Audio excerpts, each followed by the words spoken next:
Hoy Dios te confirma en tu casa ministerial Vida Abundante. Domingo, 7 y 10 de la mañana. Martes, 7 de la noche. Miércoles, 9 de la mañana, servicio de ayuno. Viernes, servicio de sanidad y milagros. Carrera 51B 94110. Teléfonos 357-7749 y 378-1268. Barranquilla, Colombia. Ok, vamos a la palabra de Dios.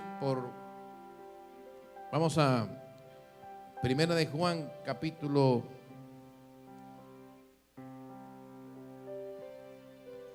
3.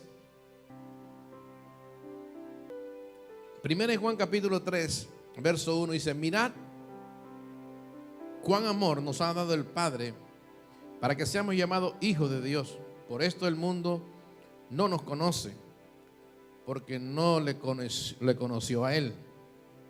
Amados, ahora somos hijos de Dios y aún no se ha manifestado lo que hemos de ser. Pero sabemos que cuando Él se manifieste, seremos semejantes a Él, porque le veremos tal como Él es. Y todo aquel que tiene esta esperanza en Él se purifica a sí mismo, así como Él es puro. ¿Quién lo purifica? No es el pastor, usted se purifica a sí mismo a través de la palabra de Dios. Dice: todo aquel que comete pecado infringe también la ley, pues el pecado es infracción de la ley. Mire esto, hermano. Vivimos en un país de leyes y realmente el mundo está regido por leyes, y hay unas leyes espirituales establecidas por Dios y hay unas leyes humanas. Pero las leyes hoy en día se han corrompido y el hombre las ha acomodado a su antojo y a su preculio personal. Pero las leyes de Dios, esas leyes están establecidas con principios. Por lo menos a veces, pero el hecho de que me critiquen no tiene nada que ver, porque eso quiere decir que están oyéndome. Si yo estoy de acuerdo o no de acuerdo con la pena de muerte, pues yo estoy de acuerdo con lo que Dios está de acuerdo. Entonces la pena de muerte existe en algunos países, pero ley las estableció, Dios las estableció. ¿Para qué? Para no dañar el resto y para que los demás teman. Entonces ahí están establecidas. Ahora, el problema no está en las leyes, el problema está en las personas. Porque ¿qué hago yo haciendo una ley en contra de X personas si no hay cambios en su vida? Hay una opresión y una represión. Lo que hace cambiar a las personas es el poder del Espíritu Santo. Entonces, cuando tú cambias por el poder de la palabra de Dios, entonces ya la ley no va contra ti. ¿Usted me entendió? Entonces hay leyes que aplican al hombre natural, pero nosotros no nos regimos por las leyes naturales de los hombres, aunque tenemos que estar sujetos en esas leyes. Pero si nos empezamos a regir por las leyes divinas, las que Dios estableció, que no han cambiado, Dios no es como el hombre, variable. Las leyes están establecidas por Dios, y esas leyes, Dios en estos tiempos, lo que del año hace 2000 años, todas esas leyes las resumió en dos. Amarás al Señor tu Dios con toda tu fuerza y con todo tu corazón, y a tu prójimo como a sí mismo. Entonces, cuando nosotros amamos a Dios con todo nuestro corazón, amamos, le respetamos, no hacemos lo que nos da la gana, sino simplemente que honramos a Dios en su palabra. Y si no puedo, no debo, porque amo a Dios sobre todas las cosas, y las cosas implica todo. Ahora, y a mi prójimo como a sí mismo. Entonces, ¿a quién le gustaría que le pullaran el ojo y se lo sacaran? A nadie. Entonces al prójimo tampoco. ¿A quién le gustaría que le robaran sus bienes? A nadie. Entonces no le debe robar a los bienes al prójimo. Entonces ahí están resumidos esos dos mandamientos, y es fundamental para nuestra vida. Ahora, cuando nosotros cumplimos y empezamos a practicar estos, porque habla a honrar a Dios sobre todas las cosas, amarlo a Dios.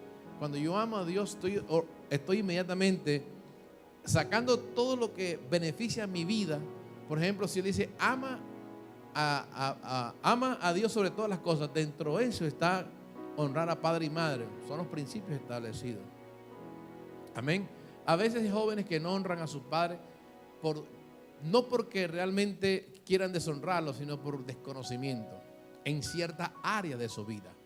Piensa que honrar a papá y mamá simplemente es decirle, yo vengo temprano a casa, o yo ayudo a mi papá y mi mamá. No.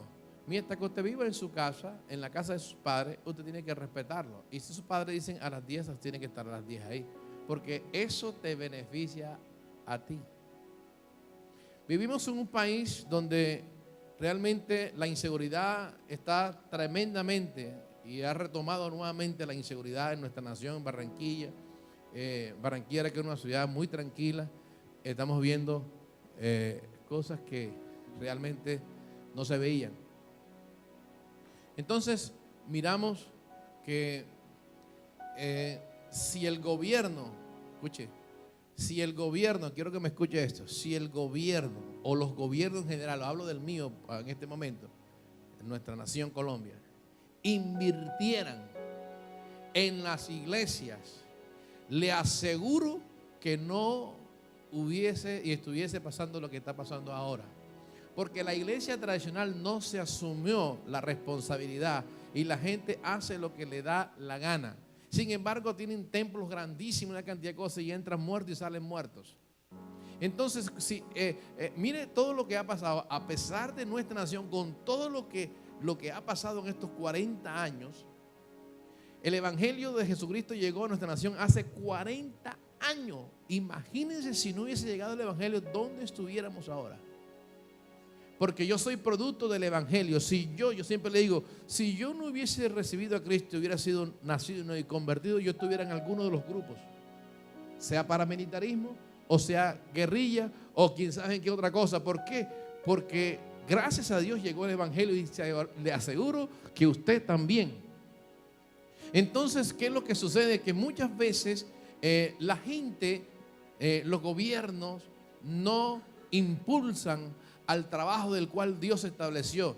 Cuando empezamos a mirar, y yo no quiero entrar en este tema de política porque no es, pero sí lo que quiero es llevarlo a que reconocer de que si no fuera por la gracia de Dios, si no fuera por la sabiduría de Dios, si no fuera por la muerte de Cristo, nosotros ¿dónde estaríamos? Nuestros hijos no estaríamos. Muchas veces los hijos se descarrían, pero tienen la palabra sembrada, y usted tiene que decirle gracias, Señor, porque está sembrada la palabra, y en el último momento se salvan y retoman el camino otra vez.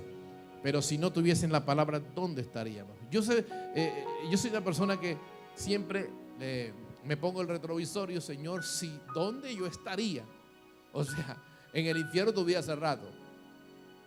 Porque si yo no hubiese recibido a Cristo Jesús, yo estuviera muerto. Y no muerto físicamente solamente, sino estuviera muerto eternamente. ¿Ve? Entonces, eso es mirar que nosotros tenemos que reírnos por unas leyes divinas, leyes que están establecidas, que son a nuestro favor y que parecen disciplina para nuestra vida, porque no somos totalmente normales para la gente del mundo. Nosotros somos anormales para ellos. Diga conmigo, yo soy un anormal para ellos. Porque no nos regimos conforme a las leyes del mundo. ¿Ve? Cuando los muchachos empiezan a tener 14, 15 años, 16 años, ya antes, y ahora ni se diga, ahora los 13, los hombres, los padres, algunos padres lo llevan donde las prostitutas para ser hombre. ¿Y quién dijo que para ser hombre tiene que tener relaciones sexuales? O tomas un trago o fumas un cigarrillo para ser hombre. No. Mire, al hombre el cual yo vivo enamorado se llama Jesús. Nunca se metió un cigarrillo en la boca. Hay tantos principios establecidos que Dios mismo, escuche, nos amó tanto que Él dijo, por más que le envíe los profetas, por más que le estoy enviando a Moisés, por más que le estoy enviando hombre, yo tengo ahora la única forma que ellos puedan ser redimidos 100% y que sean creyentes y sigan, es que mi propio hijo vaya. Y Él vino, y a los 33 años y medio se fue en gloria. Amén. Entonces, mire lo que dice aquí: todo aquel que permanece, versículo 6, todo aquel que permanece en Él no peca.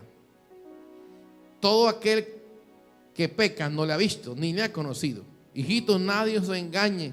El que hace justicia es justo como Él es justo. El que practica el pecado es del diablo. Toca a alguien, dile, hay gente que no le gusta del diablo, pero es que la Biblia habla del diablo. El que practica el pecado, el que vive practicando el pecado es del diablo. Eso no lo digo yo, lo dice la palabra de Dios. Entonces, cuando usted empieza a practicar cierta área de pecado en su vida, usted está caminando, escuche bien, en territorio del diablo. Cualquier tipo de pecado que usted practique, sea pecado de inmoralidad, sea pecado de cualquier tipo de pecado, adulterio, fornicación, chisme, pleito, contienda, cualquier tipo de pecado que usted esté practicando, se considera alguien que camina en terreno del diablo. Amén. Porque es que dice la Escritura que el diablo peca desde el principio. Escúcheme, antes de que Luzbel fuese creado, escuche bien, antes de que Luzbel fuese creado, ya nosotros éramos. Somos la imagen de Dios. No somos semejantes, pero somos la imagen de Dios. Pero cuando fue creado Luzbel, dice que él pecó desde el principio. ¿Por qué peca desde el principio? Porque en el momento que Dios lo crea, Dios sabía que iba a pecar. Y entonces, ¿para qué lo creó? Precisamente para hacer el probatorio, el periodo probatorio de los ángeles, como es el probatorio de los hombres también. Porque Dios no es lo que dice, aquí te tienes que convertir, tú me tienes que recibir. No, Él te traza el camino del bien y del mal. La vida eterna o la muerte eterna, tú la escoges. Del hombre es el que escoge. ¿Usted me oye? Entonces, a veces el diablo le pone en la mente a la gente que es una religión, o tú estás cogiendo la religión. No, religión, escucha bien, es el intento, diga conmigo, el intento del hombre, dígalo, de hacer cosas para Dios. Eso es religión. Tratar de hacer cosas es para tratar de agradar a Dios. Y no es lo que yo haga para Dios lo que cuenta, es lo que Dios hace a través de mí. La naturaleza divina de Dios en mí. Esa naturaleza de Dios es lo que te hace hacer el bien, que cuando te empujan, te patean, tú no haces lo mismo, sino que amas y perdonas. ¿Te me oye? Entonces, el alma no ha sido transformada porque muchas personas no, el ego está tan entronado que no quieren que su alma sea cambiada. Entonces, ¿qué es lo que Jesús nos habló en la cruz del Calvario? Jesús sanó, liberó, transformó, cambió. Jesús fue empujado, batallado. Le hicieron de todo, lo escupieron, lo patearon, todo lo que a usted le puede ocurrir. Pero sin embargo, en la cruz del Calvario, ahí dijo, Padre, perdónalos porque no saben lo que hacen. Escuche bien. Eso, si no hubiese sucedido eso en la vida de Jesús, no hubiese salvación. Si no lo empujan, si no lo traicionan, si no lo patean, si no lo critican, si no lo crucifican, y si él se hubiese resistido a ser crucificado, no hubiese salvación. Simplemente que todo lo que el diablo usó lo llevó a cumplir su propósito. Entonces, cada uno de nosotros tenemos que entender, diga conmigo, yo debo entender que todas las cosas que a mí me ocurren obran para Dios, obran para bien, obran para mi propósito, aceleran mi propósito. Así que no es para estar discutiendo por qué te hicieron, es para decir gracias a Dios que me lo hicieron porque me empuja al propósito de Dios. No te detengas, sino que siga el propósito de Dios. Amén.